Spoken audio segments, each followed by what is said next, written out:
दोस्तों नमस्कार। बोल बरेली में आज हम आपकी मुलाकात करा रहे हैं सुनील कुमार जी। सुनील कुमार जी जो हैं एज में मुझसे बहुत बड़े हैं और साथ ही साथ बहुत एजिड हैं और बैंक से रिटायर हो चुके हैं और आजकल ये ऑर्गेनिक फार्म और ऑर्गेनिक खेती के विषय में काम कर रहे हैं। नमस्कार सुनील कुमार जी, आपका स्वागत है।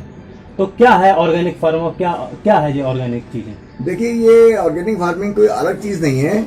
जो आज से 60-70 साल पहले हम फार्मिंग करते थे, देशी गाय पे आधारित, गोबर पे आधारित, ये वही फार्मिंग है ऑर्गेनिक फार्मिंग।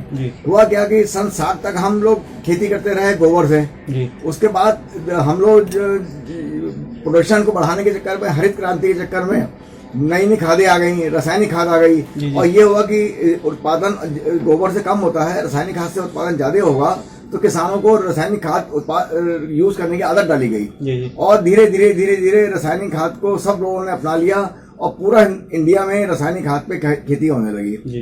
अब उसके हैजर्ड सामने आने लगे, उससे जमीनें ऊसर होने लगी। उपज तो जरूर ज्यादा होती है, लेकिन उपज में उसका यूरिया का और पेस्टिसाइड का असर आता है जी। जब हम गोबर से खेती करते हैं तो कीट कम लगते हैं, रासायनिक खेती करते हैं तो कीट ज्यादा लगते हैं। कीट ज्यादा लगेंगे तो पेस्टिसाइड आ गए मार्केट में, और इस तरह से पूरा चक्र मार्केट का आया और सब किसानों का शोषण करा गया कि उनको फसलों में कीट नाशक लगाने पड़े, वो लगाने पड़े, और जो कंज्यूमर हैं, खाने वाले, उनके से उसका हेल्थ का नुकसान हुआ उनको जब वो उन्होंने उन चीजों को, गेहूं को, चावल को खाया, सब्जियों को खाया, तो उनके शरीर में पेस्टिसाइड्स पहुंचे और उससे जो आजकल अनटाइमली बीमारियां हो रही हैं तरह तरह की, ये सब चीजें बनती।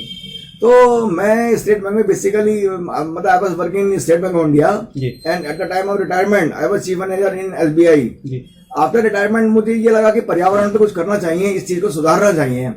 तो मेरी उसी में एक आश्रम है शाही पीलीभीत के पास में, उन लोगों से मेरी मुलाकात हुई और मैंने उनसे इस बात को रखा। तो उन्होंने मुझे कुछ ऐसे लोगों से मिलवाया जो नेचुरल फार्मिंग कर रहे थे, प्राकृतिक फार्मिंग। इसमें सिर्फ देशी गाय का गोबर और देशी गाय के गौमूत्र से खाद बनाते हैं, वो खाद लगा के काम करते हैं। अच्छा, उस खाद का उपयोग करते हैं। जैसे खाद से आप उपयोग करते हैं तो इसमें कॉस्ट तो ज्यादा आती है कि रासायनिक खाद से कम आती है? देखिए, इसमें अगर हम ऐसा खाद की कॉस्ट देखें तो वो ज्यादा नहीं है, वो बराबर ही आएगी। थोड़ी कम भी हो सकती है उससे, क्योंकि किसान कम ऐसे हो सकती है कि किसान अगर अपने गौवंश पालेगा तब तो उसकी कॉस्ट निसंदेह कम होगी, लेकिन अगर कोई आदमी इस खाद को खरीद के लगाएगा तो उसकी कॉस्ट ज्यादा आएगी। लेकिन इसमें सबसे बड़ी दिक्कत जो है वो ये है, रासायनिक खाद में आसानी बहुत होती है। बाजार से 1 कट्टा यूरिया का खरीदी है, साइकिल पर रखी है, खेत में छिड़की है और चले आई है। इसको बनाने के लिए लिक्विड में बनती है, 1 एकड़ में कम से कम 500-600 लीटर पड़ेगी। तो उसके लिए पहले ड्रमों में खाद बनाना पड़ती है, 1 एकड़ में करीब 300-400 लीटर पड़ती है। उसके लिए ड्रमों में खाद बनाना पड़ती है। फिर उस खाद को आप खेत तक ले जाइए, खेत तक ले जाने के बाद उसको खेत में पानी के संग डालिए। जब खेत में पानी लगेगा उसके संग में ये लगाई जाएगी। तो इसका जो लगाने का सिस्टम है वो बहुत मेहनत भरा है और उसमें लेबर ज्यादा लग जाती है। उसके अलावा क्या होता है कि इसमें ना तो कोई पेस्टिसाइड तो लगा ही नहीं सकते, लेकिन जो कीट वगैरह पहली बार तो कम लगते हैं, पौधे स्वस्थ होते हैं, और कीट कम लगाने की वजह से पेस्टिसाइड की आवश्यकता नहीं होती है। फिर भी जो होती है वो नीम की खली या नीम के पेस्टिसाइड वगैरह बना के पूरी हो जाती है। लेकिन दिक्कत इसमें जो जमीन में घास निकलने वाली होती है किसी भी फसल में अपने मौसम के अनुसार, वो सबसे ज्यादा दिक्कत होती है। रासायनिक खेती में ऐसी कीटनाशक आते हैं जो घास को भी खत्म कर देते हैं। तो 1000-1500 रुपए का 1 एकड़ में कीटनाशक डाला और घास खत्म हो गई। लेकिन इस जैविक खेती में जो घास निकल के आती है उस घास को मैनुअली लेबर से उखड़वाना पड़ता है, वो बहुत महंगा पड़ता है। 1 एकड़ की घास उखड़वाने में 5-6 हजार रुपए लग जाते हैं। तो कुल मिला के जो है देखा जाए तो इसका प्रोडक्शन जो किसान स्वयं सब कुछ कर रहा है उसको तो सस्ता पड़ेगा, लेकिन जो बाहर से करा रहा है उसको महंगा पड़ता है। अब आप प्रोडक्शन की बात पे आइए। शुरू में इसका प्रोडक्शन भी बहुत कम होता है क्योंकि जमीनें बिल्कुल इस समय खराब हो चुकी हैं। जमीन की अपनी जो उर्वरा शक्ति होती है वो खत्म हो चुकी है। जमीन में कोई उर्वरा शक्ति इस समय नहीं रह गई, सिर्फ रासायनिक खाद के बूते हुए आगे की फसल हो जाती है। लेकिन जैविक खाद में क्या होता है, धीरे धीरे जमीन के अंदर अपनी उर्वरा शक्ति बढ़ेगी। और रासायनिक खाद से एक चीज और होती है कि रासायनिक खाद से जो कार्बन पौधा ग्रहण कर सकता है वायुमंडल से, वो भी नहीं ग्रहण करता, वो रासायनिक खाद ऑटोमेटिकली उसे दे देती है। गोबर की खाद जब हम लगाते हैं तो उसको जो कार्बन चाहिए वो वायुमंडल से लेता है, नाइट्रोजन वायुमंडल से लेता है। रासायनिक खाद में नाइट्रोजन भी वो खाद दे देती है, तो वायुमंडल से कुछ ले नहीं रहा है। तो जब वो वायुमंडल से चीजें लेता है तो वायुमंडल हमारा शुद्ध होता है। और रासायनिक खाद से जमीनें ऊसर होने के साथ बहुत हार्ड हो गई हैं, जुताई बैलों से हो नहीं सकती उनकी। उसके अलावा जमीन के अंदर जो केचुए होते हैं, जो किसान मित्र कहलाते हैं, वो सब मर जाते हैं, ये सुषुप्त अवस्था में चले जाते हैं। और जैसे ही गोमूत्र और गोबर पड़ता है उसमें, वैसे ही वो एक्टिव हो जाते हैं। और केचुओं के एक्टिव होने से जमीन पोरस हो जाती है और नीचे का पानी, नीचे के मिनरल ऊपर आते हैं, बरसात का पानी नीचे चला जाता है, फसल सड़ती नहीं है। केमिकल फार्मिंग में अगर अतिवृष्टि हो जाए तो फसल सड़ जाती है। तो ये सब चीजें इसमें रिस्क नहीं है। यहाँ पे एक बहुत टफ क्वेश्चन बताइए कि आपने कहा ऑर्गेनिक फार्म करें, लेकिन जो देश में भुखमरी की समस्या फिर उत्पन्न नहीं हो जाएगी? आप बताइए कि देश का प्रोडक्शन ज़्यादा चाहिए, हमारे पास इतनी ज़्यादा पॉपुलेशन है, सब लोग अगर इसमें आ जाएंगे तो इसका भी कुछ उपाय कुछ है? हाँ है। देखिए, सबसे पहली बात तो किसी तरह से भी करें, सारे लोग नहीं आ सकते इसमें। हम कितना भी कुछ कर लें 100% नहीं आ सकते। 100% रासायनिक में तो चले गए, लेकिन इसमें 100% अब नहीं आएंगे वापस कभी भी, जो मेरा अपना मानना है। अब रही बात प्रोडक्शन की, तो ऐसा नहीं है इसमें प्रोडक्शन कम होता है।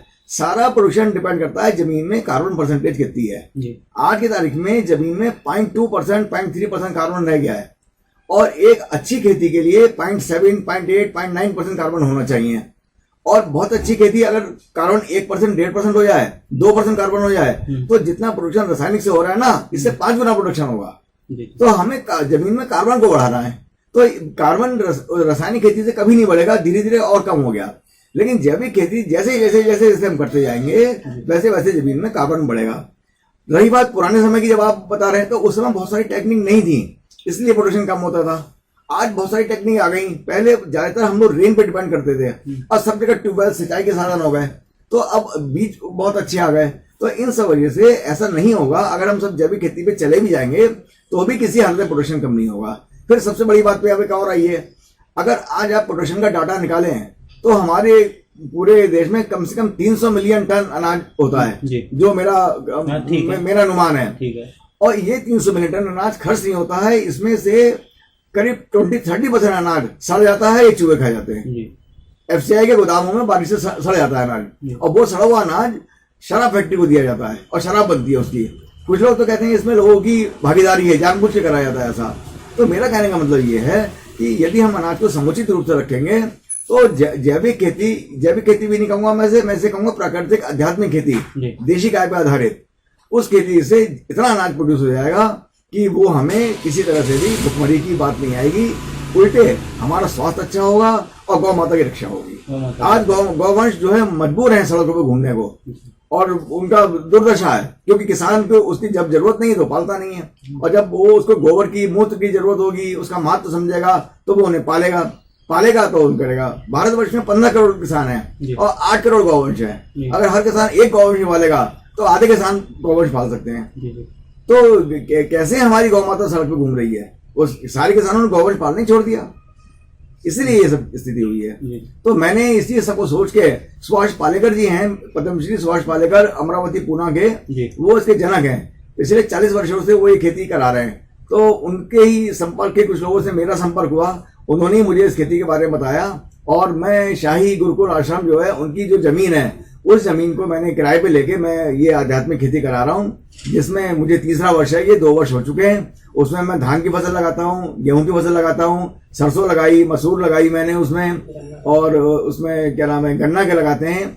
और हम उन प्रोडक्शन को, गन्ने का हम गुड़ बनाते हैं। हमारा गन्ना भी ऑर्गेनिक हो गया, प्राकृतिक, और गन्ने का गुड़ जब बनाते हैं उसमें भी कोई हाइड्रो, कुछ केमिकल नहीं डालते हैं। हम उसमें एक देवले जड़ी बूटी होती है, उससे उसकी हरे रंग की जो गन्ने का गंदगी होती है उसको साफ करते हैं, गन्ना निर्मल हो जाता है गन्ने का रस, और फिर उसमें देशी गाय का दूध डालते हैं उसमें, तो वो गुड़ बनाते हैं। गुड़ हमारा मार्केट में भी जाता है, तो गुड़ बनाते हैं, और उसका मस्टर्ड ऑयल निकलवाते हैं, और उसका धान का चावल निकलवाते हैं, गेहूं का दलिया बनाते हैं, गेहूं का आटा बनाते हैं। तो एंड प्रोडक्ट बना के हम बेचते हैं, ताकि लोगों को शुद्ध प्रोडक्ट मिले।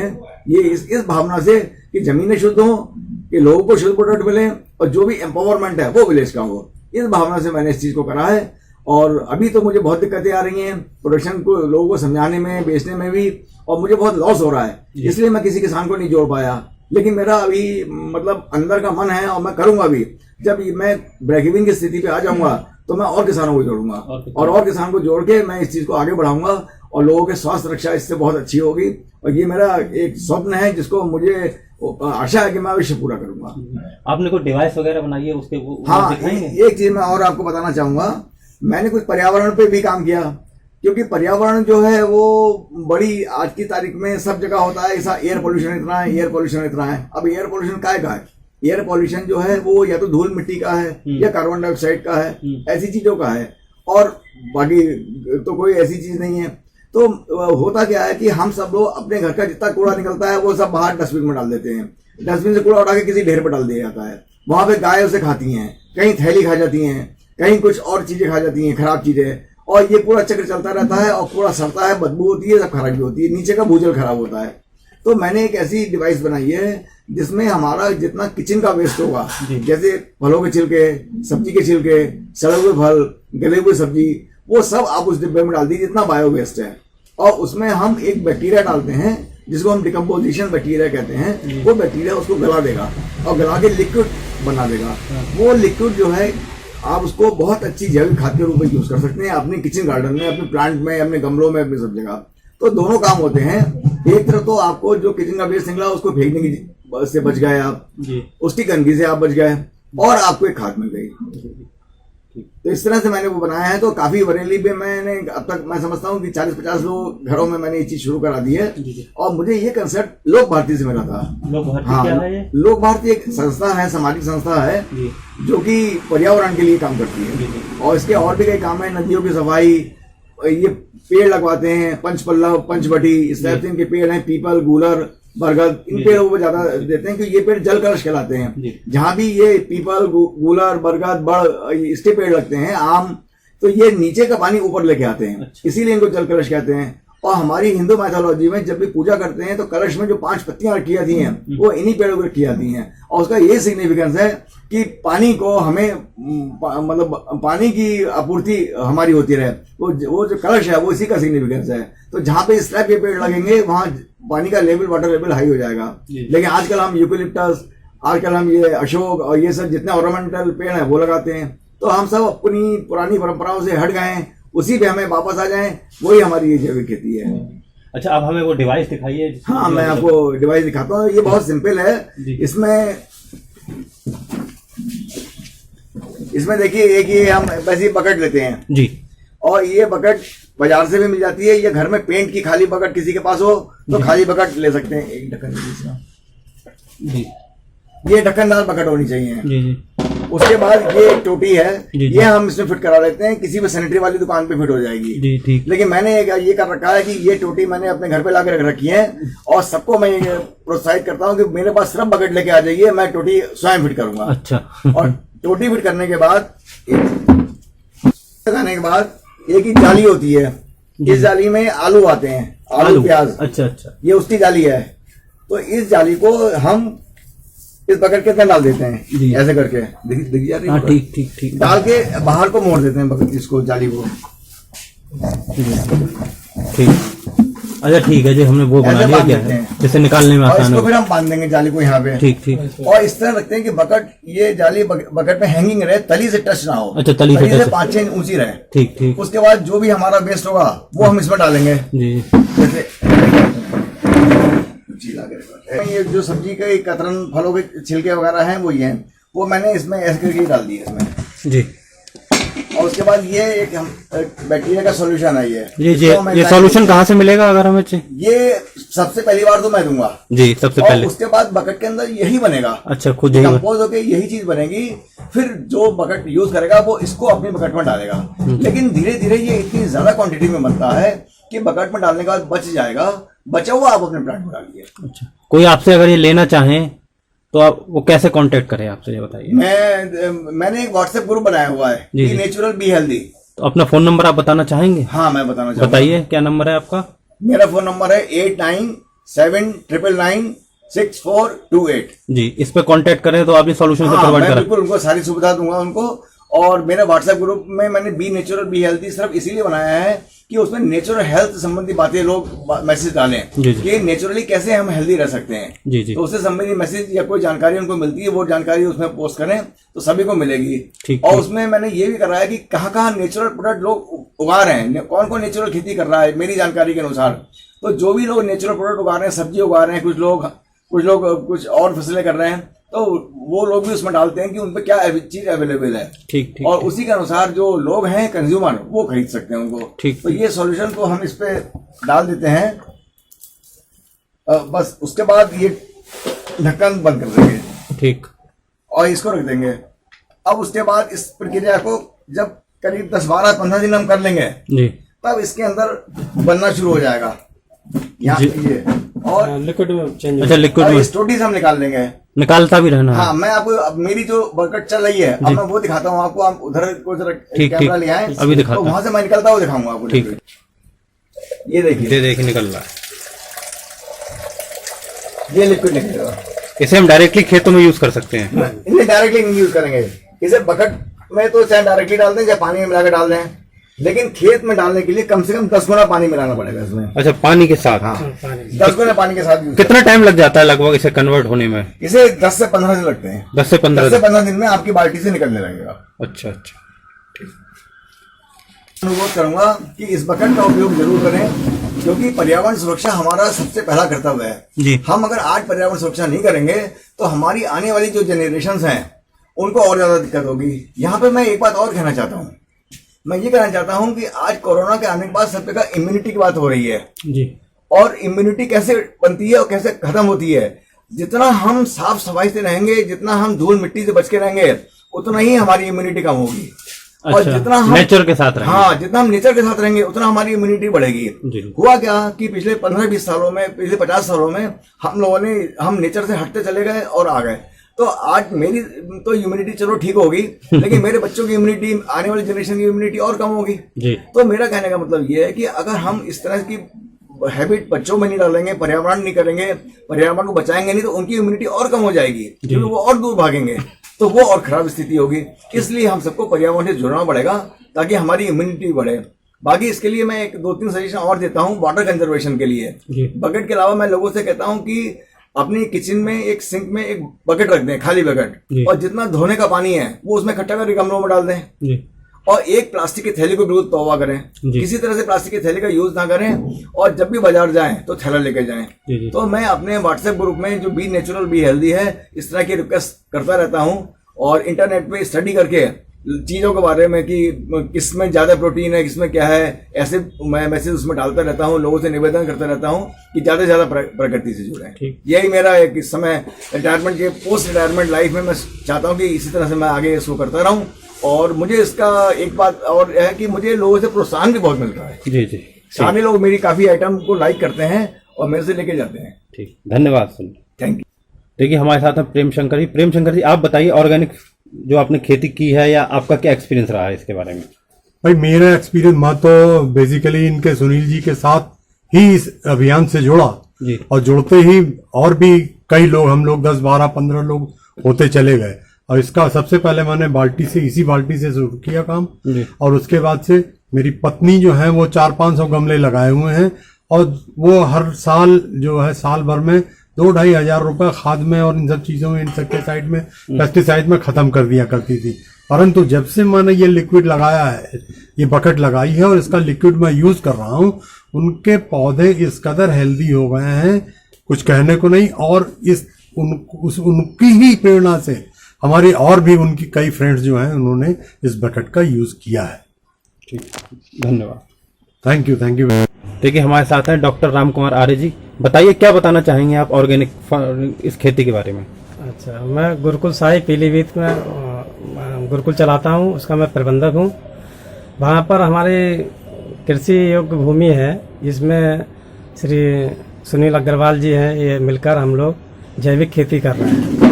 हमने देखा है कि इस खेती में कोई भी पेस्टिसाइड हम नहीं लगाते हैं, और जो हमारे जो रोगों का कारण है ये पेस्टिसाइड है शरीर में, जो गेहूँ धान में और बेसिकली ये जितनी वेजिटेबल्स हैं इनमें बहुत ज़्यादा लग रहे हैं। इन्हीं के कारण डायबिटीज है, कैंसर है, इतनी भयंकर बीमारियां हो रही हैं। यदि सारा संसार हमारा जैविक खेती पर आ जाए तो स्वस्थ हो जाएंगे हम लोग। और हमारी जो भूमि है, जो माता है हमारी, ये भी बहुत रोगी हो गई है, इसका ऊसर हो रही है इन केमिकल्स लगाने से, और ये भी अच्छी हो जाएगी, पोरस हो जाएगी। इसी प्रकार से हम वहाँ अपने उसमें आश्रम में जैविक घुइयां हम प्रयोग करते हैं, अरबी अच्छा उगाते हैं। और ये हम यहाँ पर अपनी कॉलोनी में जी जी। समय समय पर, यहाँ पर नॉर्थ सिटी कॉलोनी है, जी सप्ताह में एक बार हम सब्जी ऑर्गेनिक सब्जी बांटते हैं, सबको देते हैं। अच्छा। और बताते हैं इन्हीं सब्जियों का प्रयोग करें कम से कम, और आप स्वस्थ रहें, हेल्थी रहें जी जी। और अपने मतलब जीवन में तरक्की करें। निरोग रहेंगे तो प्रथम जो है निरोगी काया सबसे सुंदर काया होती है, और जीवन का सुख निरोग ही रह कर लिया जा सकता है। दूसरे, मैंने बरेली के नगर आयुक्त को मैंने एक लेटर लिखा था अभी पिछले महीने, जी तो उसमें अभी तक मुझे कोई जवाब नहीं मिला। मैंने कहा ये सड़क पर ये हमारे नंदी घूम रहे हैं, जी। इन नंदियों का प्रयोग किया जाए। जैसे कि अब हमारा नगर निगम जो ठेका देता है कॉलोनी का, एक एक मोहल्ले का ठेका दे दे कि बैल बुग्गी बनाए, और बैल बुग्गी वालों को एक कॉलोनी का एक व्यक्ति को ठेका दे दे जिसके पास बैल बुग्गी है, वो वहां से मल कूड़ा ढोए और ले जाए। इस प्रकार से बैल बुग्गी का प्रचलन खूब हो जाएगा, डीजल बचेगा, पेट्रोल बचेगा, कर्मचारी कम बचेंगे, ताकि हमारे नंदी की रक्षा भी हो सकती है। जी जी। ये अभी तक मुझे खेद है कि चुनाव आयुक्त महोदय ने मुझे कोई भी जवाब नहीं दिया है। चलिए कोई बात नहीं, ठीक हो तो इस प्रकार से हम काफी हवन सामग्री हैं, बहुत सारे नेचुरल प्रोडक्ट उगा रहे हैं। कभी भी हो सके तो आप वहाँ विजिट करें। जी जी। ये गुरुकुल शाही रेलवे स्टेशन पीलीभीत है, उससे लगा हुआ हमारा आश्रम है, ठीक। जिसमें हम निःशुल्क गरीब बच्चों को शिक्षा भी देते हैं, और पुरातन जो हमारी वैदिक संस्कृति है उसके रक्षार्थ हम वहाँ पर बच्चों को पढ़ाते हैं। चावल है, ये हमारा चावल है, नेचुरल प्राकृतिक चावल है, ये दलिया है। इस प्रकार के प्रोडक्ट हम अपने यहाँ बनाते हैं। हमने अपना छोटी मशीन पल्पलाइजर हमने मंगाया दिल्ली से, जी जी। उससे हम निकालते हैं, स्टील का है टोटल, और उससे हम अपने स्वयं की मैन्युफैक्चरिंग करते हैं और स्वयं अपने लेबर करके हम इनको तैयार करते हैं। जी जी। ये हमारा सरसों का ऑयल है, जी और ये बिल्कुल एकदम नेचुरल है, इसमें कोई भी मिलावट नहीं है। जी। और इसको खाएंगे तो कोई भी आप जो आप खा रहे हैं इस समय क्या कहते हैं आपका पेस्टिसाइड युक्त। हाँ, ये देखिए आटा है। ये आटा है हमारा, जैविक आटा है। जैविक ये आटा। आटा की पैकिंग भी हम ही करते हैं। अच्छा अच्छा। और इसको साफ करते हैं बिल्कुल बढ़िया से, हम लोगों को देते हैं इसको और बताते हैं इसके बारे में। तो ये सब प्रोडक्ट हम कई एक प्रोडक्ट इस प्रकार से हम लोग बना रहे हैं। ठीक, गोबर के कंडे भी हम लोग नमस्कार। बनाते हैं। जी जी। और हमने गाय की गोबर के कंडे, उसमें जड़ी बूटियां डाली, जो रोग नाशक जो है जड़ी बूटियां डाली हैं, वो छोटे छोटे कंडे हैं। लोग प्रतिदिन उसमें अपने घर में जलाएं, ताकि वातावरण वहाँ का शुद्ध रहे और रोग के जो कीटाणु हैं वो भागें। जी। क्योंकि वैदिक यज्ञ पद्धति जो है, पुरातन यज्ञ पद्धति है, इससे रोगों का निवारण होता है, जो हम आजकल भूल चुके हैं। तो इस प्रकार से हमने ये कंडे बनाए हैं। हम बरेली में लोगों को खूब देते हैं इस प्रकार के कंडे। जी जी। और इनमें सामग्री मिली हुई है। तो सामग्री मिला दी। हाँ, सामग्री मिली हुई है। लोग बाग अपने यज्ञ भी कर सकते हैं इनसे, देवी माँ की 11 भी कर सकते हैं, गायत्री मंत्र पढ़ के अपना यज्ञ भी कर सकते हैं इनसे कई प्रकार से। और कुछ भी नहीं आता तो अपने घर में वातावरण की शुद्धि के लिए आप प्रतिदिन एक कंडा रोज जला सकते हैं। ठीक, धन्यवाद। नमस्कार।